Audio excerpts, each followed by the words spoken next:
ಕೊನೆಗೂ 2026ರ ಬಜೆಟ್ ಘೋಷಣೆ ಆಯಿತು. ಈ ವಸ್ತುಗಳ ಬೆಲೆ ಇಳಿಕೆ, ಇನ್ಮುಂದೆ ಇದೆಲ್ಲ ಕೂಡ ದುಬಾರಿ. ಬಜೆಟ್ನಲ್ಲಿ ದೊಡ್ಡದಾದ ಘೋಷಣೆ. ಎಲ್ಲರೂ ಕೂಡ ವೇಟ್ ಮಾಡ್ತಾ ಇದ್ದಂತಹ ಕೇಂದ್ರ ಬಜೆಟ್ ಕೊನೆಗೂ ಕೂಡ ಇವತ್ತು ಮಂಡನೆಯಾಗಿದೆ. ಹಣಕಾಸು ಸಚಿವೆ ನಿರ್ಮಲಾ ಸೀತಾರಾಮನ್ ಅವರು ಮಂಡಿಸಿದ 2026ರ ಬಜೆಟ್ನಲ್ಲಿ ಮಧ್ಯಮ ವರ್ಗದವರಿಗೆ ಹಲವು ಸಿಹಿ ಸುದ್ದಿಗಳು ಸಿಕ್ಕಿವೆ. ಮುಖ್ಯವಾಗಿ ಮೇಕ್ ಇನ್ ಇಂಡಿಯಾಗೆ ಒತ್ತು ನೀಡುವ ಮೂಲಕ ಎಲೆಕ್ಟ್ರಾನಿಕ್ಸ್ ಮತ್ತು ಔಷಧಿಗಳ ಬೆಲೆಯನ್ನು ಇಳಿಕೆ ಮಾಡಲು ಸರ್ಕಾರವು ಕೂಡ ನಿರ್ಧಾರವನ್ನು ಮಾಡಿಕೊಂಡಿದೆ. ಆದರೆ ಕೆಲವು ಆಮದು ವಸ್ತುಗಳ ಮೇಲಿನ ಸುಂಕವನ್ನು ಸರಿಪಡಿಸುವುದರಿಂದ ಕೆಲವೊಂದು ವಸ್ತುಗಳು ದುಬಾರಿಯಾಗಲಿವೆ.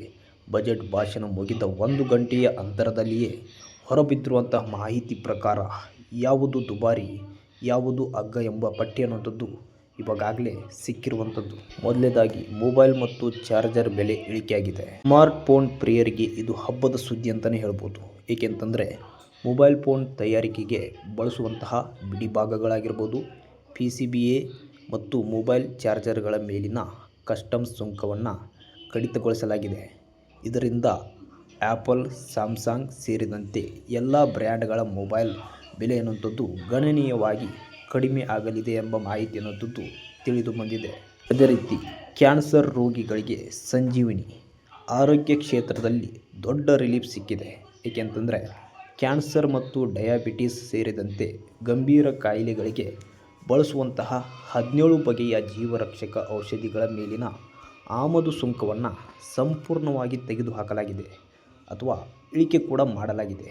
ಇದರಿಂದ ದುಬಾರಿ ಔಷಧಿಗಳ ಬೆಲೆ ಅನ್ನುವಂಥದ್ದು ಕಡಿಮೆಗೊಳಿಸುವಲ್ಲಿ ಸರ್ಕಾರವು ಇವಾಗ ಒಂದು ಬಜೆಟ್ ಘೋಷಣೆಯಲ್ಲಿ ಒಂದು ಮಹತ್ವವಾದ ಒಂದು ಘೋಷಣೆಯನ್ನು ಕೂಗಿರುವಂಥದ್ದು. ಇದರಿಂದ ರೋಗಿಗಳಿಗೆ ತುಂಬಾ ಅನುಕೂಲಕರವಾಗಲಿದೆ. ಅದೇ ರೀತಿ ವಿದೇಶಿ ಟ್ರಿಪ್ ಫುಲ್ ಚೀಪ್ ಏಕೆ ಅಂತೀರಾ? ನೀವೇನಾದರೂ ಫಾರಿನ್ ಟ್ರಿಪ್ ಹೋಗೋ ಪ್ಲ್ಯಾನ್ ಮಾಡಿದರೆ ಲಾಟರಿ ಹೊಡೆದಿದೆ. ಏಕೆ ಅಂತಂದರೆ ವಿದೇಶಿ ಪ್ರವಾಸದ ಪ್ಯಾಕೇಜ್ಗಳ ಮೇಲೆ ವಿಧಿಸುತ್ತಿದ್ದಂತಹ TCS ದರವನ್ನು 5% ಬರೋಬ್ಬರಿ 7%ಗೆ ಇಳಿಸಲಾಗಿದೆ. ಇದರಿಂದ ವಿದೇಶಿ ಪ್ರವಾಸ ಮಾಡುವಂತಹ ಎಲ್ಲರಿಗೂ ಕೂಡ ಬಜೆಟ್ ಫ್ರೆಂಡ್ಲಿ ಆಗಲಿದೆ. ಅದೇ ರೀತಿ ಕ್ರೀಡಾಪಟುಗಳಿಗೆ ಮತ್ತು ಮೀನುಗಾರರಿಗೆ ಬಂಪರ್ ಗುಡ್ ನ್ಯೂಸ್. ಏಕೆ ಅಂತೀರಾ? ಕ್ರೀಡೆಗೆ ಉತ್ತೇಜನ ನೀಡಲು ಸ್ಪೋರ್ಟ್ಸ್ ಸಾಮಗ್ರಿಗಳ ಬೆಲೆಯನ್ನು ಇಳಿಕೆ ಮಾಡಲಾಗಿದೆ. ಇನ್ನು ಮೀನುಗಾರರಿಗೂ ಕೂಡ ತುಂಬಾ ಅನುಕೂಲವಾಗಲು ಸಿಗಡಿ ಅಥವಾ ಚೆಮ್ಮಿನ್ ಆಹಾರ ಮತ್ತು ಸಂಸ್ಕರಣೆಗೆ ಬಳಸುವಂತಹ ವಸ್ತುಗಳ ಮೇಲಿನ ಸುಂಕವನ್ನು ಕಡಿತ ಮಾಡಲಾಗಿದೆ. ಚರ್ಮದ ವಸ್ತುಗಳು ಮತ್ತು ಪಾದರಕ್ಷೆಗಳ ಕಚ್ಚಾ ವಸ್ತುಗಳ ಮೇಲಿನ ಸುಂಕವನ್ನು ಕೂಡ ಇಳಿಕೆ ಮಾಡಲಾಗಿರುವಂಥದ್ದು. ಅದೇ ರೀತಿ ಸೋಲಾರ್ ಮತ್ತು EV ವಾಹನದ ಮೇಲೆ ಸಾಕಷ್ಟು ಸುಂಕವನ್ನು ಇಳಿಸಲಾಗಿದೆ. ಪರಿಸರ ಸ್ನೇಹಿ ವಾಹನಗಳನ್ನು ಉತ್ತೇಜಿಸಲು ಎಲೆಕ್ಟ್ರಿಕ್ ವಾಹನಗಳ ಬ್ಯಾಟರಿ ತಯಾರಿಕೆಗೆ ಬೇಕಾದ ಲಿಥಿಯಂ ಮತ್ತು ಇತರ ಕಚ್ಚಾ ವಸ್ತುಗಳ ಮೇಲಿನ ಸುಂಕ ವಿನಾಯಿತಿಯನ್ನು ಮುಂದುವರಿಸಲಾಗಿದೆ. ಸೋಲಾರ್ ಪ್ಯಾನಲ್ ತಯಾರಿಕೆಗೆ ಬಳಸುವ ಸೋಲಾರ್ ಗ್ಲಾಸ್ ಕಚ್ಚಾ ವಸ್ತುಗಳು ಅಗ್ಗವಾಗಿವೆ. ಮೈಕ್ರೋವೇವ್ ಓವನ್ನ ಬಿಡಿಭಾಗಗಳ ಮೇಲಿನ ಸುಂಕವನ್ನು ಕೂಡ ಇವಾಗ ಬಜೆಟ್ನಲ್ಲಿ ಇಳಿಕೆ ಮಾಡಲಾಗಿದೆ.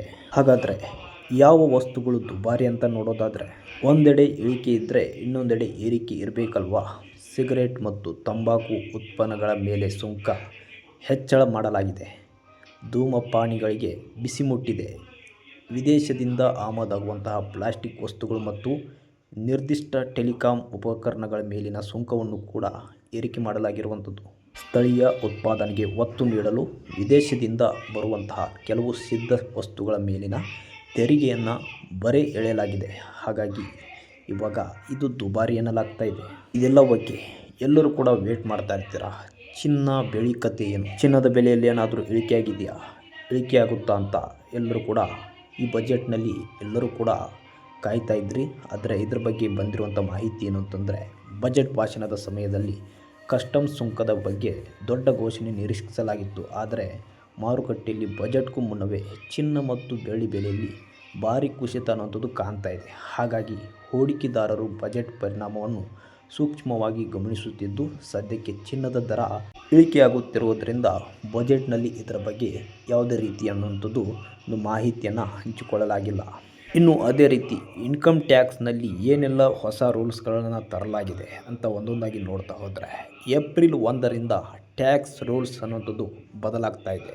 ಬಜೆಟ್ ಬಂತು ಅಂದರೆ ಸಾಕು, ಉದ್ಯೋಗಸ್ಥರು ಮತ್ತು ಟ್ಯಾಕ್ಸ್ ಕಟ್ಟೋರು TV ಮುಂದೆ ಕಣ್ಣು ಬಿಟ್ಟು ಕೂತಿರ್ತಾರೆ. ಈ ಬಾರಿಯ ಬಜೆಟ್ನಲ್ಲಿ ಹಣಕಾಸು ಸಚಿವೆ ನಿರ್ಮಲಾ ಸೀತಾರಾಮನ್ ಅವರು ಆದಾಯ ತೆರಿಗೆಗೆ ಸಂಬಂಧಿಸಿದಂತೆ ಕೆಲವು ಮಹತ್ವದ ಘೋಷಣೆಗಳನ್ನು ಮಾಡ್ತಾರೆ ಎಂಬ ನಿರೀಕ್ಷೆಯಲ್ಲಿ ಖಂಡಿತವಾಗ್ಲೂ ಇದ್ದೇ ಇರ್ತೀರ.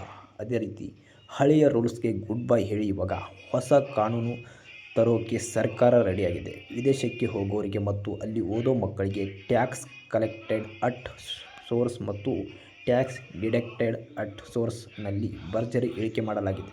ಅಷ್ಟೇ ಅಲ್ಲ, ಟ್ಯಾಕ್ಸ್ ರಿಟರ್ನ್ ಫೈಲ್ ಮಾಡೋದು ಇನ್ಮುಂದೆ ಇನ್ನೂ ಈಸಿ ಆಗಲಿದೆ. ಹಾಗಿದ್ರೆ ಏನೇನು ಬದಲಾವಣೆ ಆಗಿದೆ ಅಂತಂದರೆ, ಇಷ್ಟು ದಿನ ನಾವು 1961ರ ಇನ್ಕಮ್ ಟ್ಯಾಕ್ಸ್ ಕಾನೂನಿನ ಪ್ರಕಾರ ಟ್ಯಾಕ್ಸ್ ಕಟ್ತಾ ಇದ್ವಿ. ಆದರೆ ಇನ್ಮುಂದೆ ಆ ಕಷ್ಟ ಇಲ್ಲ. ಆದಾಯ ತೆರಿಗೆ ಕಾಯ್ದೆ 2025 ಅನ್ನೋ ಹೊಸ ಮತ್ತು ಸರಳವಾದ ಕಾನೂನು ಜಾರಿಗೆ ಬರಲಿದೆ. ನಿರ್ಮಲಾ ಸೀತಾರಾಮನ್ ಅವರು ಹೇಳಿರೋ ಪ್ರಕಾರ ಏಪ್ರಿಲ್ 1 ಮತ್ತು 2026ರಿಂದ ಈ ಹೊಸ ಕಾನೂನು ಜಾರಿಯಾಗುತ್ತೆ. ಇದರಲ್ಲಿ ನಿಯಮಗಳು ತುಂಬ ಸಿಂಪಲ್ ಆಗಿರಲಿದ್ದು ಸಾಮಾನ್ಯರಿಗೂ ಕೂಡ ಅರ್ಥ ಆಗೋ ಹಾಗಿರುತ್ತೆ ಎಂದು ಇನ್ಕಮ್ ಟ್ಯಾಕ್ಸ್ ಬಗ್ಗೆ ಸೀತಾರಾಮರು ಒಂದು ಮಾಹಿತಿಯನ್ನು ನೀಡಿರುವಂಥದ್ದು. ಇನ್ನು ಅದೇ ರೀತಿ ಕೇಂದ್ರ ಬಜೆಟ್ನಲ್ಲಿ ಮದ್ಯ ಪ್ರಿಯರಿಗೂ ಕೂಡ ಶಾಕ್ ಆಗಿದೆ. ಮದ್ಯ ಇವಾಗ ದುಬಾರಿಯಾಗಿದೆ. ಯಾವುದೆಲ್ಲ ದುಬಾರಿಯಾಗಿದೆ ಅಂತಂದರೆ, ಮದ್ಯಗಳ ಮೇಲೆ ಕೇಂದ್ರ ಸರ್ಕಾರದಿಂದ ಸುಂಕ ವಿಧಿಸಲಾಗಿದೆ. ಬಿಯರ್, ವಿಸ್ಕಿ, ರಮ್ ಸೇರಿದಂತೆ ವಿವಿಧ ಮದ್ಯದ ದರ ಮತ್ತಷ್ಟು ದುಬಾರಿಯಾಗಿದೆ. ಸಿಗರೇಟ್ ಮತ್ತು ಪಾನ್ ಮಸಾಲ ದರವೂ ಕೂಡ ಹೆಚ್ಚಳ ಮಾಡಲಾಗಿದೆ. ರಸಗೊಬ್ಬರ, ATM ಮತ್ತು ಸ್ವಯಂ ಚಾಲಿತ ಮಾರಾಟ ಯಂತ್ರಗಳಾಗಿರ್ಬೋದು, ಹೆಣದ ಬಟ್ಟೆಗಳು, ರಾಸಾಯನಿಕಗಳು ಎಲ್ಲವನ್ನೂ ಕೂಡ ಇವಾಗ ಸರ್ಕಾರವು ಹೆಚ್ಚು ಮಾಡಲಿದೆ.